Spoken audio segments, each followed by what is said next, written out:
Alrighty, folks, welcome back to Personal Picks. We're back with some The First Tree for the first time.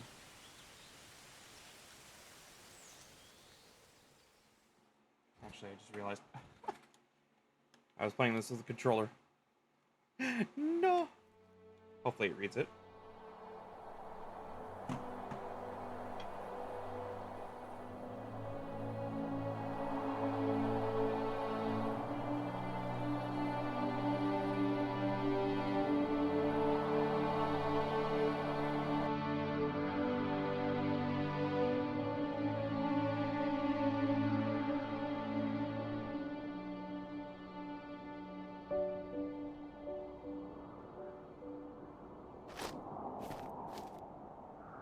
Are you awake?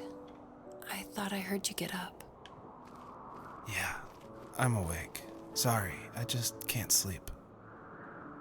Are you thinking about him? Yeah, a bit. Usually get back to sleep, my love. I'm fine. No, it's okay. What else is on your mind? I don't know, it seems weird, but I had one of the most vivid dreams of my life. I saw a fox on a snowy mountain, just looking confused and worried. Those eyes. I can't get those eyes out of my head. She was running in the windy snow, looking for something. Do you think it has to do with you and what's been going on? I don't know. It was just a dream, Rachel. They're not meant to make sense. A lot's happened the past couple days, that's all. Well, if you're not going to sleep anyway, you should tell me. I want to hear. All right.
So, not far from her home, she followed that path to something unexpected.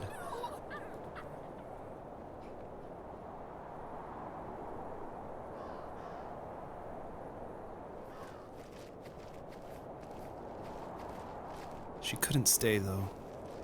She had to find her other 2 children. So she took that path. She followed it towards something ancient.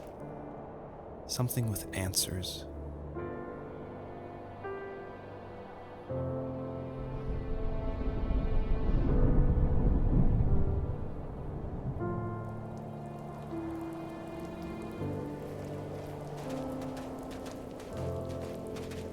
The fox looked high and low, searching for any sign of her cubs.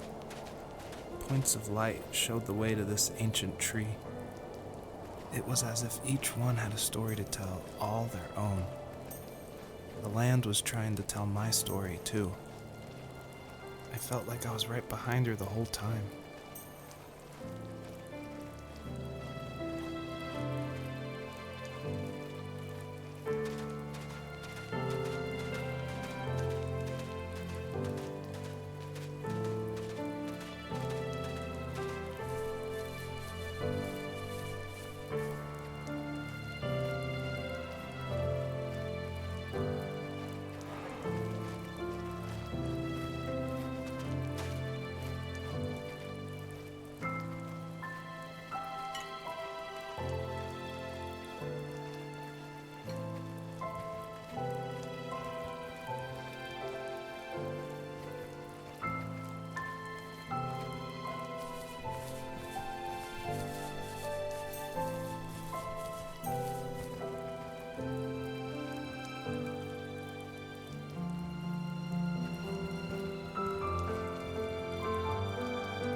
As a kid, did you ever do show and tell in your class?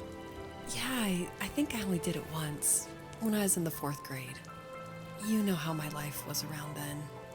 I wanted to show my class what helped pass the time and distracted me, so I brought a dozen paper cranes I had made. I think I told everyone how badly I wanted to be a bird and fly, embarrassingly enough. Don't be embarrassed. Every kid wants to fly. For me, it was another toy from my dad, a wooden boat. I remember guarding it so carefully in my hands as I walked into class. When I sat down, a group of boys immediately made fun of it. They asked which trash can I found it in, or why an ugly log was my favorite toy. When I got up, I didn't even want to tell them my dad had carved it. I said it was a joke gift my friend had given me. Kids can be so cruel. Some of them are. I shouldn't have let them get to me, but it did. It's amazing we bounced back at all.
Usually those kids would leave me alone, but somehow they could tell I was different.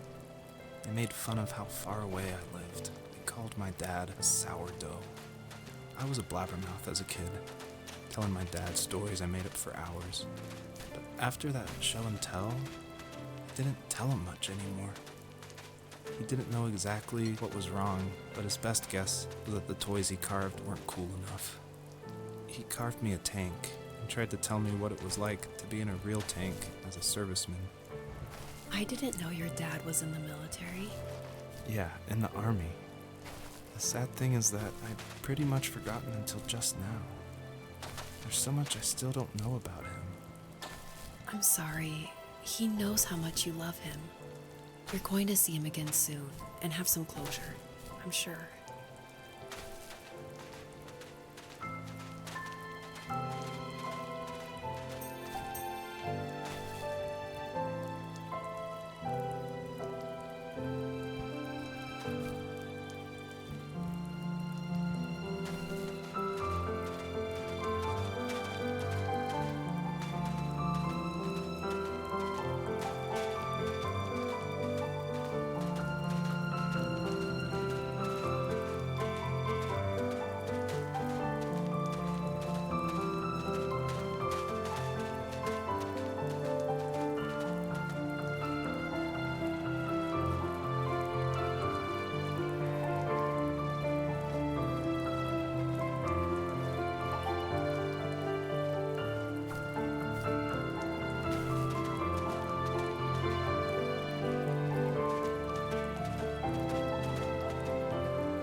The older I got, the more I withdrew. I asked myself, why talk to anybody anyway? Why bother when I'm happy by myself? I started drawing a lot, mostly animals I saw in the woods by my home. I then imagined designing my own hideouts with things like TVs and pantries full of chips and cookies. I think that idea of leaving home and drawing blueprints started my career. I found a lot of solace in that. I'm not surprised, but I did the same thing, you know? There's something special about having a place to call your own. And now look at us. Well, if you count renting in an overpriced city. It's as close as we can get for now.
wasn't he like a lumberjack? That's one way of putting it. If wood was a canvas, then a carving knife was his paintbrush. Even after working a 50-hour week, even after his hands were more splinters than skin, he would bring home the nicest piece of Alaskan weeping cedar and make me toys. That wooden train was the first toy I can remember, and I loved it. I just knew from a young age I was going to be a lumberjack, like my father.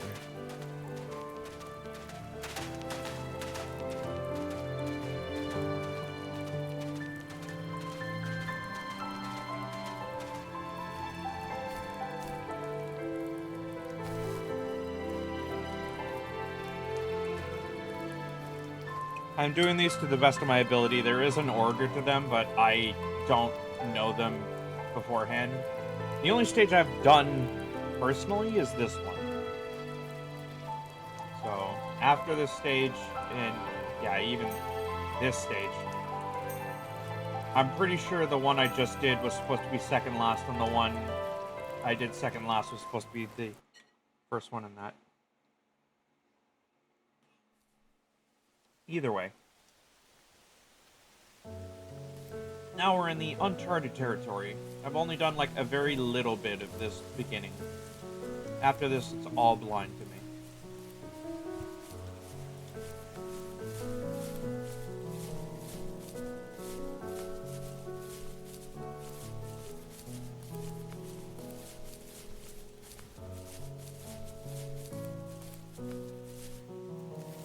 My teenage years were full of sketching, angst, and trouble.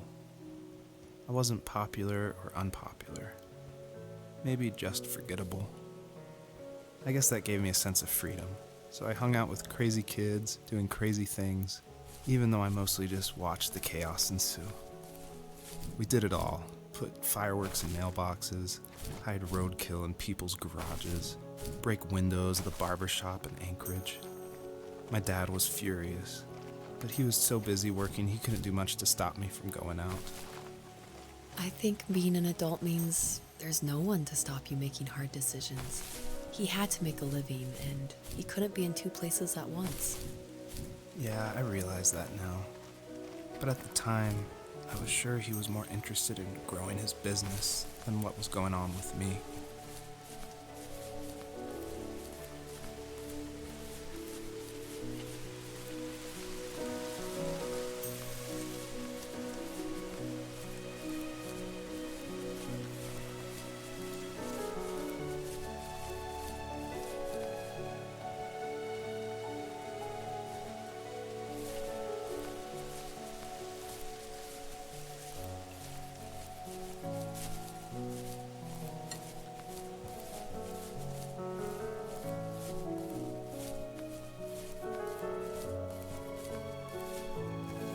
He was working another late night, and my friends were over, saying how bored they were and how they had come all the way out to my house for nothing. One of them mentioned how that old, ugly beyond belief truck was still in the garage, and how we should take it for a spin. I was only 15, so I kind of fought it for a while. The next thing I knew, we were careening around the mountain path, rocks spitting onto the sides of the cliff, while my dad's cringeworthy bluegrass blared out the speakers.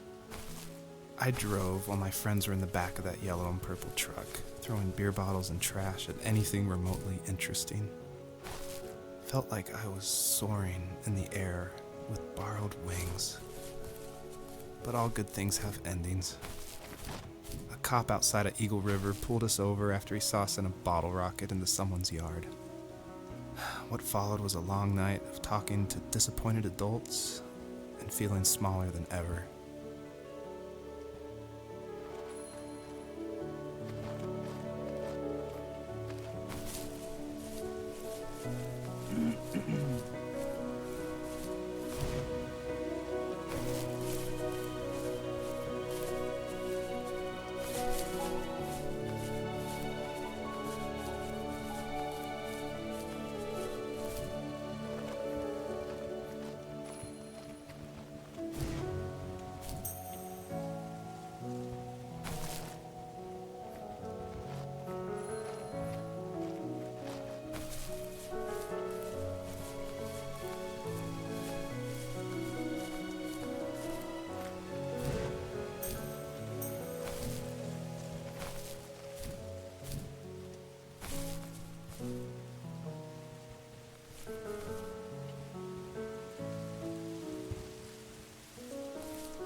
After he drove me home from the police station, I blew up at him, saying how I never wanted to be like him, how I was going to be someone and leave that hick icebox for good. He just looked forward at the road with tired eyes. I took out that bluegrass tape from the cassette deck and chucked it out the window. In my sage teenage wisdom, I thought I had proved the ultimate point, but my dad had a different idea. He slammed the brakes, slowly bowed his head while gripping the steering wheel, and finally looked at me. All he said, like it was a polite request, was, "Make this right." I sat there in silence, fuming, but I eventually got out and combed every square inch of the woods, muttering profanity after profanity. I found it 30 minutes later, near a small waterfall off the road. I went back to the truck, put the wet tape back in, and sure enough it worked. We didn't speak another word to each other the rest of the night. Wow, I knew you were a crazy teenager, but... It's hard to believe, isn't it? It surprises me too. It's like I didn't really know who that kid was back then. I bet my dad thought the same thing over and over. It's almost like he was saying, "Make this right," to himself, more than to me.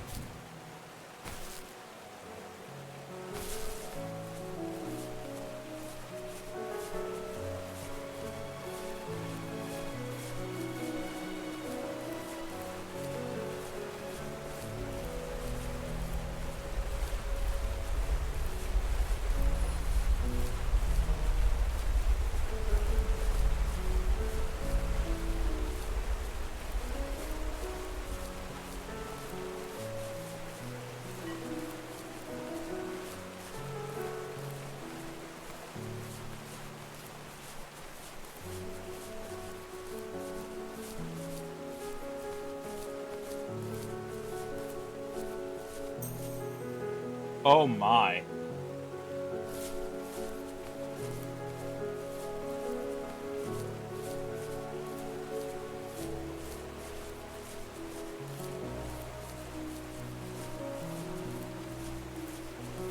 Okay, I think I know what I have to do to get this.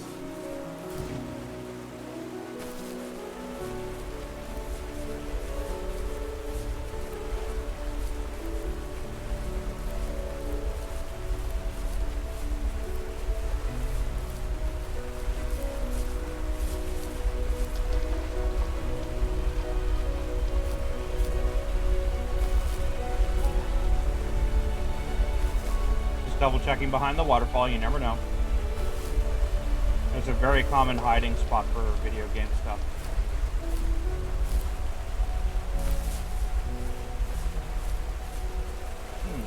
I do need to go up there.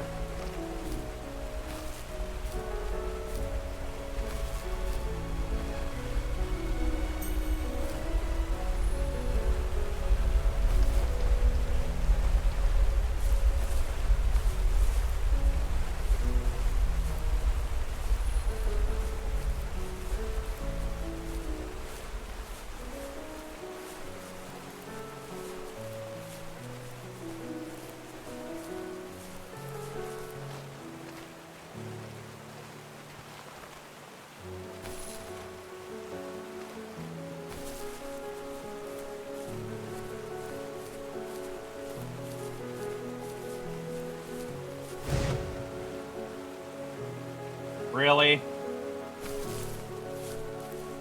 Brother.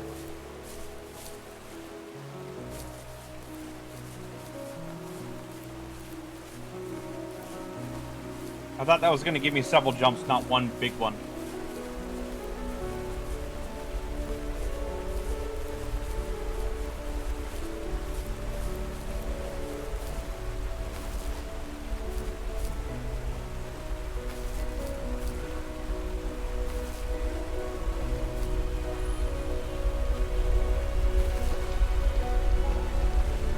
Game kind of asks a lot of you as a player early on.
My friends would laugh about that night and talk about how crazy it was, and I laughed along, pretending it didn't bother me. But it did. I imagined my friends growing old in the bush and able to find that thrill in those godforsaken ice fields. It's like those mountains were a literal wall keeping me from leaving, where all I would have to look forward to are lumber yards and evening beers. I had to climb over. That was my only goal for a long time.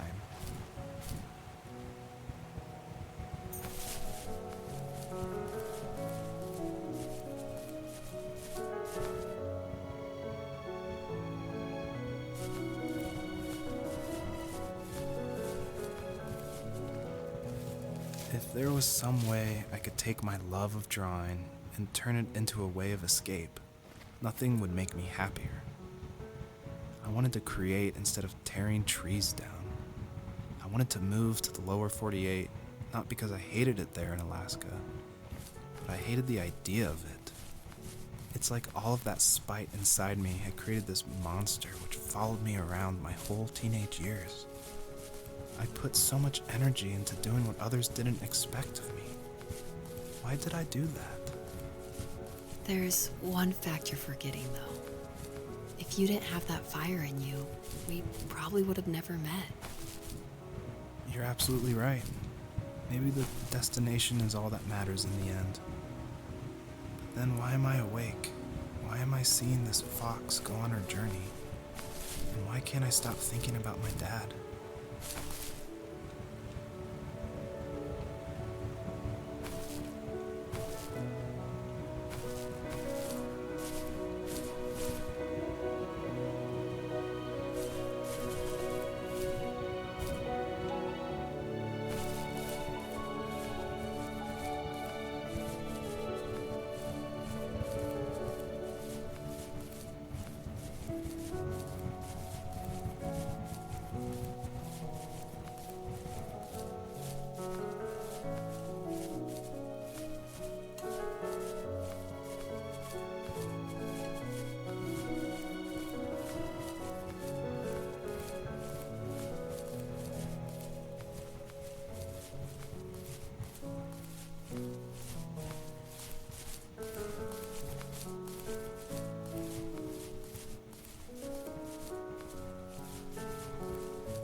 Oh, I didn't know that was the transition point.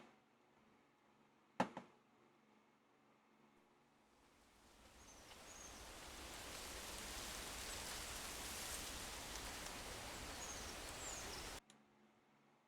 gonna take a quick break for a second, folks. We'll be right back. Alrighty, folks, and we're back with some more. The first tree.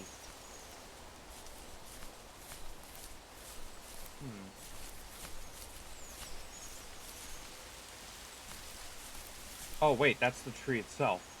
Interesting.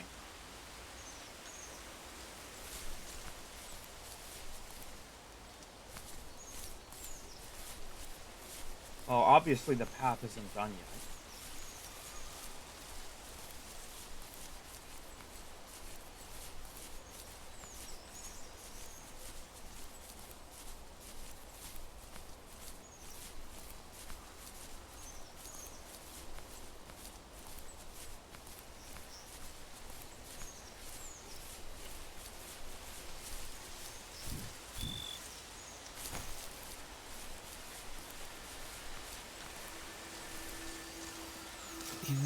almost distant, at the times when I detested him the most, he kept reaching out.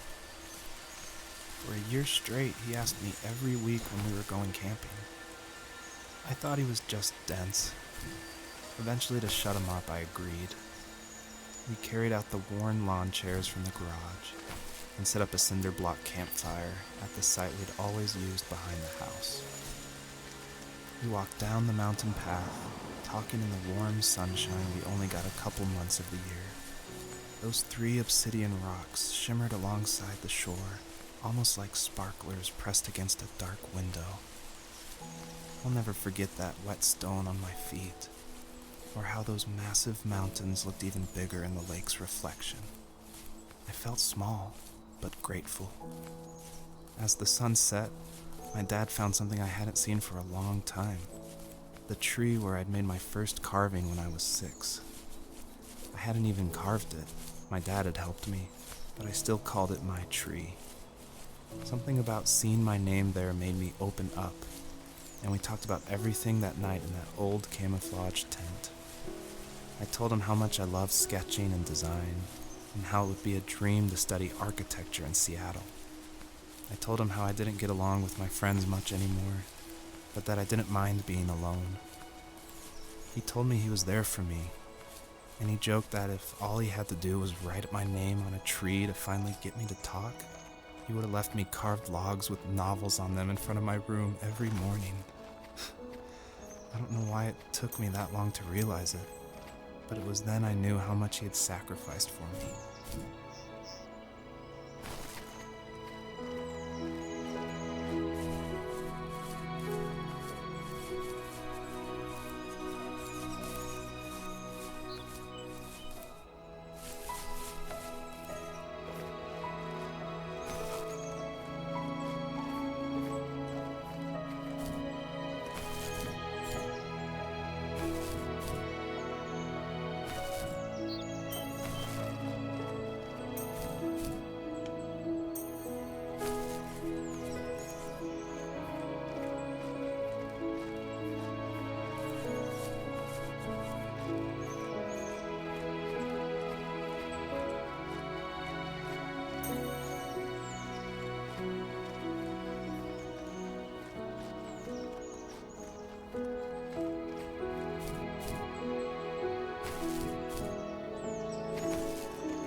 How the heck am I going to make it up there?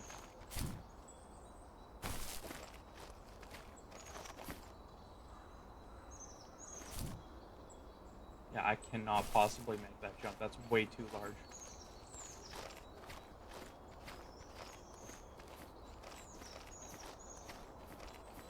Ah.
You can't stop me. I'm gonna Skyrim straight up this wall.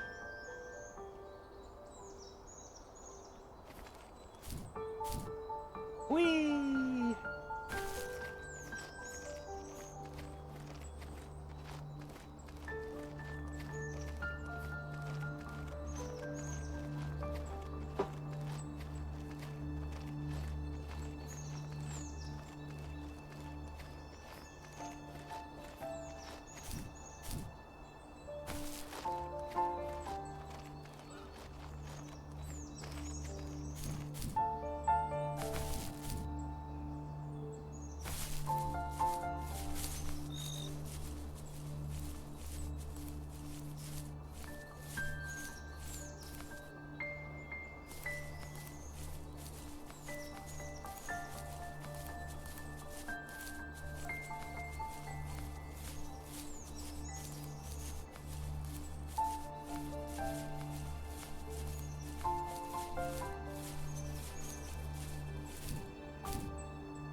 We were happiest underneath the evergreens. We decided it was time to finally map out the hundreds of acres we lived on just to pass the time during the summer.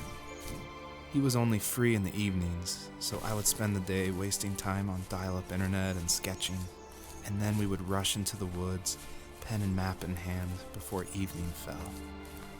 Sometimes, the aurora borealis would cast a cold green glow on the mountainside, and we would finish our route underneath a twilight sky. Sometimes I was lonely during those summer days, but there was comfort in the routine. A lot of teenagers aren't looking for the daily grind, though. There's nothing wrong with wanting to get out, to leave your childhood home. You wanted to progress, to make something of yourself.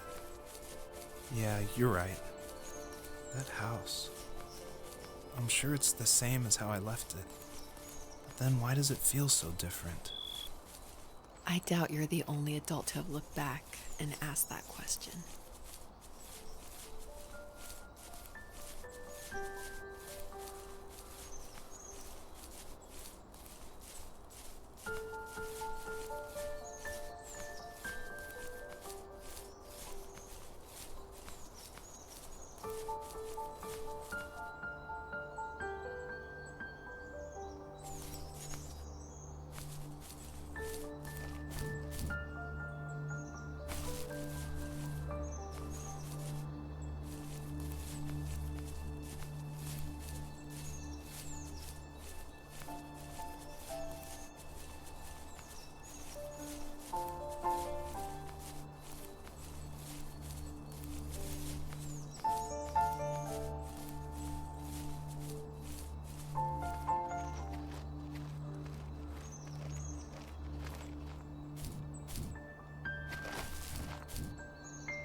built a lot of stuff in his free time.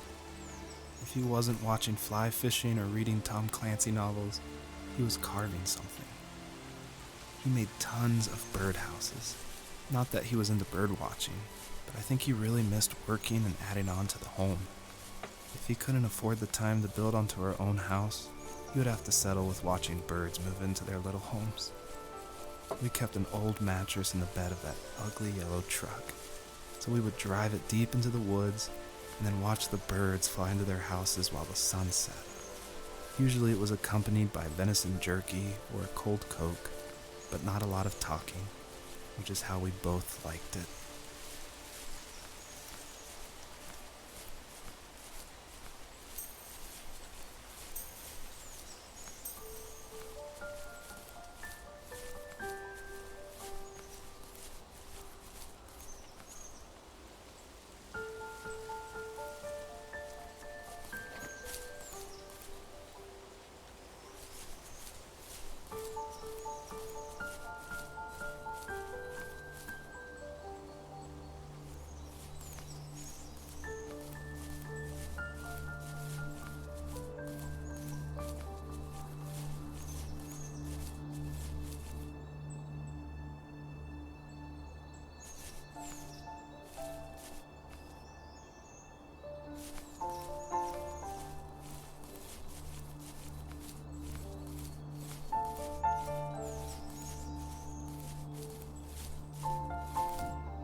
On our property, there were old abandoned pieces of a shed and car long left unused.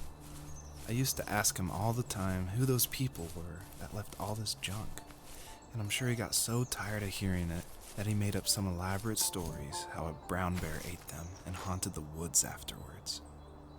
What's funny is I think it made those people seem more real. Growing up thinking they were still hanging out like they couldn't say goodbye. I used to tell my friends how I could swear I saw spirits move near the water, and that always freaked them out. I guess it didn't bother me, because the way I saw it, they were normal people with old cars and sheds, just trying to figure out how to survive and be happy in the middle of nowhere. It was a cool thought that they didn't want to leave, but I was a weird kid. Well, you had good company since those ghosts like living in a place where they were brutally devoured.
The perpetrator stood nearby, unfazed, like nothing was wrong.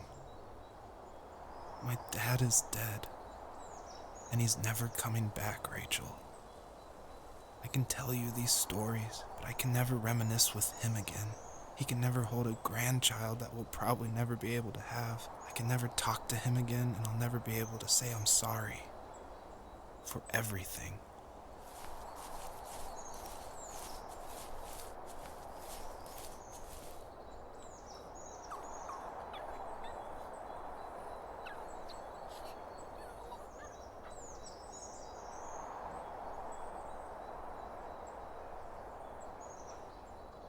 Huh? What? Yesterday? Not now.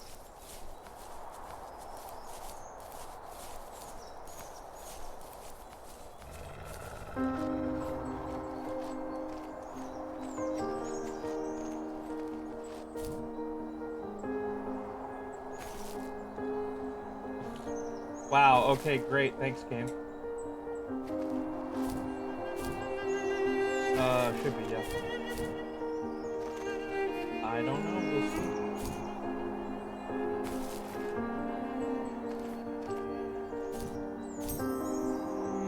Don't be too upset about it.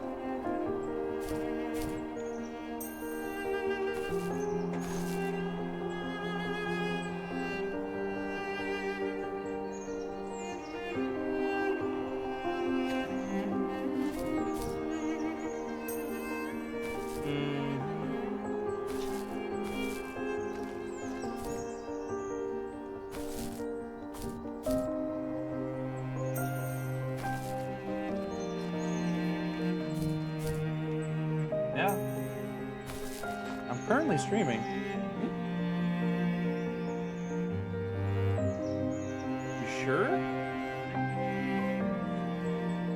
Yeah.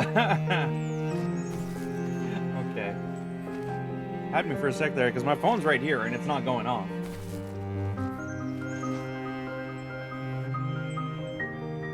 We were using, well, Karina was using one, or Zach was using one as a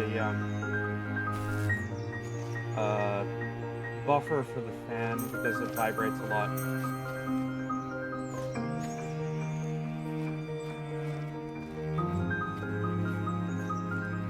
No, she's just upstairs.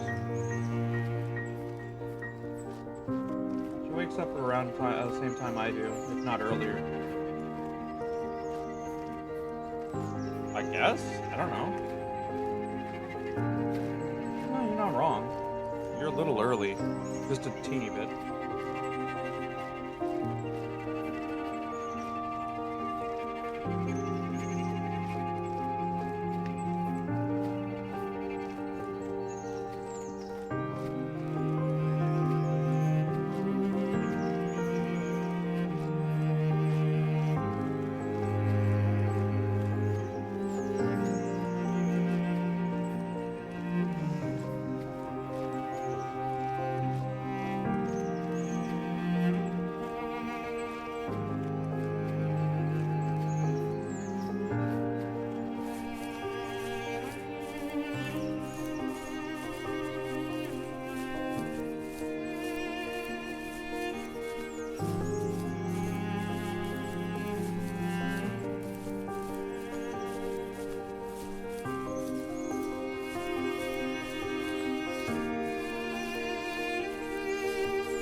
I need to go to bed. I just can't talk about this anymore. Good night.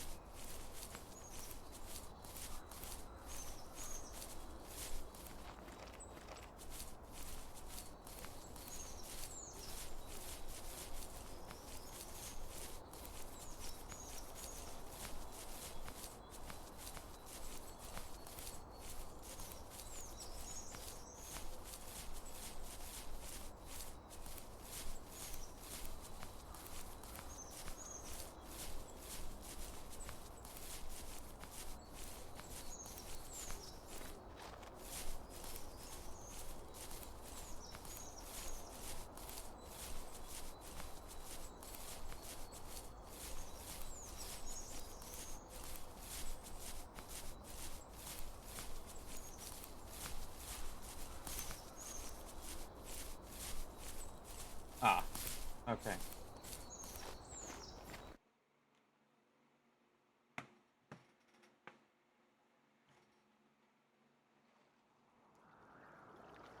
Ooh, pretty.